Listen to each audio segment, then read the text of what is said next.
Hello दोस्तों, आप सभी का हमारे यूट्यूब चैनल पे एक बार फिर से स्वागत है। तो साथियों, आज हम बात करेंगे इंजीनियरिंग ड्राइंग के महत्वपूर्ण क्वेश्चन। जी हाँ, आईटीआई के अगर आप किसी भी ट्रेड से हैं तो आपके इंजीनियरिंग ड्राइंग से महत्वपूर्ण क्वेश्चन के बारे में बात करेंगे। इसके पहले हमने जो है एक चैप्टर खत्म किए थे, जिसमें 2 सेशन चला था आप लोगों का 2 बार में। तो आज हम उसके महत्वपूर्ण क्वेश्चन के बारे में बात करेंगे। अगर आपने उन दोनों क्लास को लिया होगा तो इसके आंसर जो है आपको बहुत ही आसानी से पता होंगे, और ये ऐसे क्वेश्चन हैं जो आपके एग्जाम में आते हैं। आईटीआई आर ट्रेड प्रथम ईयर, जी हाँ, किसी भी ट्रेड से हैं अगर फर्स्ट ईयर से। तो चलिए हम बात कर लेते हैं पहले क्वेश्चन के बारे में। स्केच बुक का प्रयोग जो है किस लिए किया जाता है? तो साथियों, स्केच बुक वो होता है जिसमें हम आपको बताए भी थे, जब आपका क्लास चल रहा था उसमें हमने आपको बताया था स्केच बुक का प्रयोग किस लिए करते हैं। कहीं भी हम कोई चित्र बनाते हैं, चित्र बनाने के बाद उसको बीच में जब हम कलर करते हैं तो एक सूखे प्रकार का स्केच होता है जो कि विभिन्न कलर का होता है, तो इसलिए हम स्केच बुक कहते हैं। तो उसका प्रयोग क्यों करते हैं साथियों? तो उसका प्रयोग हम रफ ड्राइंग बनाने के लिए करते हैं। आगे चलते हैं, अगले क्वेश्चन पे बात करते हैं। ड्राइंग में बहुउद्देशीय ड्राइंग का नाम क्या है? आपको बहुउद्देशीय ड्राइंग बताना है। तो बहुउद्देशीय ड्राइंग की जो मशीन होती है जिसमें हम विभिन्न प्रकार की ड्राइंग बना सकते हैं, वह आपके ड्राफ्टिंग मशीन होती है। चलते हैं अगले क्वेश्चन पे बात करते हैं। अगला क्वेश्चन है, किस पेंसिल का लेड ग्रेड सबसे कोमल होता है? तो कौन सी पेंसिल होती है आपको बताना। तो आपको इन चारों में से एक राइट आंसर देना है।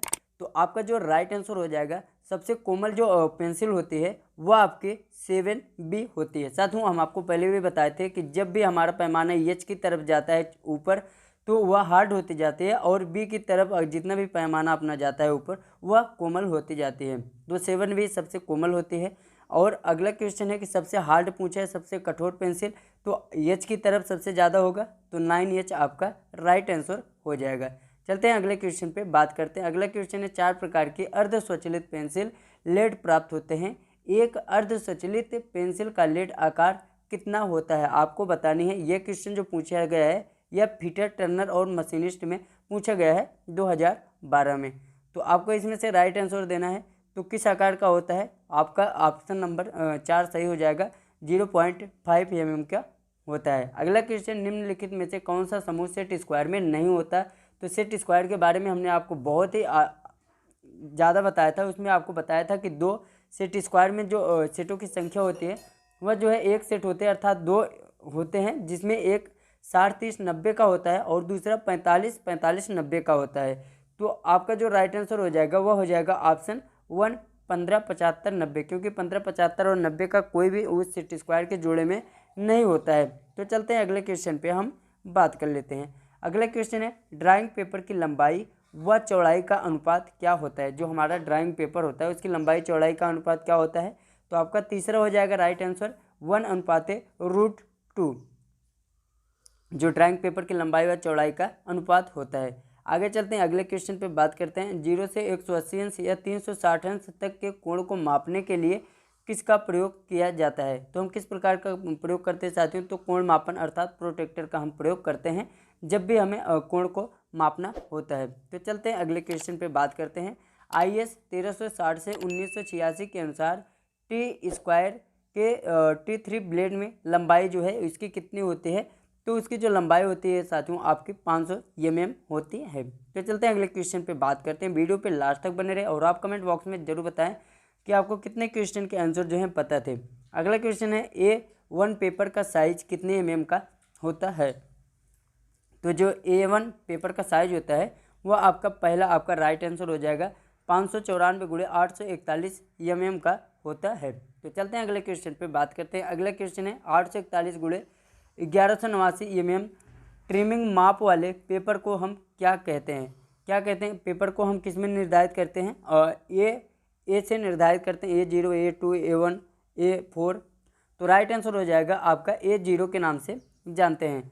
चलते हैं अगले क्वेश्चन पे बात करते हैं। अगला क्वेश्चन है, भारतीय मानक संस्थान अनुसार इंजीनियरिंग स्केल कितने प्रकार के होते हैं? तो हमने आपको स्केल के बारे में बताया था, उसमें आपको तीनों स्केल बताया था, फुल स्केल भी, निम्न स्केल भी और उच्च स्केल भी। तो इसलिए आपका राइट आंसर हो जाएगा ऑप्शन 4, उपरोक्त सभी। चलते हैं अगले क्वेश्चन पे बात करते हैं। किस मौसम में पेंसिल लेड कठोर हो जाती है? कौन से मौसम में पेंसिल की जो लेड होती है वह कठोर हो जाती है? तो सर्दी में। राइट आंसर आपका दूसरा हो जाएगा, सर्दी में जो पेंसिल की लेड होती है वह कठोर हो जाती है। अगले क्वेश्चन पे बात करें अगर हम, तो अगला क्वेश्चन है आप सभी का, ड्राइंग बोर्ड बनाने में किस लकड़ी का प्रयोग होता है। जी हाँ, अगला क्वेश्चन है आपका, ड्राइंग बोर्ड बनाने में हम किस प्रकार की लकड़ी का प्रयोग करते हैं। तो आपका जो राइट आंसर होगा वह हो जाएगा ऑप्शन सी, ग नंबर पे, नर्म लकड़ी का। नर्म लकड़ी का प्रयोग क्यों करते हैं, हमने आपको पहले भी बताया था, क्योंकि हम क्या करते हैं, पेपर के साथ जो है पिन को भी उसी में आपके ड्राइंग बोर्ड में फंसाते हैं ताकि पिन उसमें आसानी से चुभ सके, इसीलिए हम नर्म लकड़ी का जो है प्रयोग करते हैं ड्राइंग बोर्ड में। अगला क्वेश्चन है, IS 1360 से 1986 T² T3 ब्लेड की लंबाई कितनी होती है। तो इसके बारे में अभी हमने चर्चा किया था, तो 500 mm की होती है। आगे चलते हैं, अगले क्वेश्चन पे बात करते हैं। अगला क्वेश्चन है साथियों आपका कि ड्राइंग बोर्ड कई भागों से बना हुआ है, उनमें से एक भाग है बैटन। बैटन का उद्देश्य क्या होता है, तो आपको बैटन का जो है उद्देश्य बताना है। तो बैटन का जो उद्देश्य होता है वह वर्पिंग को रोकने के लिए उसका जो है प्रयोग किया जाता है। अगले क्वेश्चन पे चलते हैं। अगले क्वेश्चन है आपका, स्केच बुक का प्रयोग क्यों किया जाता है। तो इसके बारे में भी अभी हमने आपको बताया था। स्केच बुक का प्रयोग जो है किसी भी रफ ड्राइंग को पेंटिंग करने में उसका प्रयोग किया जाता है। अगला क्वेश्चन है आपका, वृत्त मास्टर पर कितने डिग्री के कोण माप अंकित होते हैं। तो वृत्त मास्टर जो होता है साथियों वह 360 डिग्री का कोण जो है अंकित होती है उस पर, वृत्त मास्टर पे। और जो आपका प्रोटेक्टर होता है, प्रोटेक्टर में 180 अंश होती है, जो कि अर्ध आधा जो है वृत्ताकार होता है। तो आई होप आपको समझ में आ गया होगा। अगर फिर भी आपका कोई क्वेश्चन हो तो आप हमें कमेंट बॉक्स में जरूर बताएं। धन्यवाद।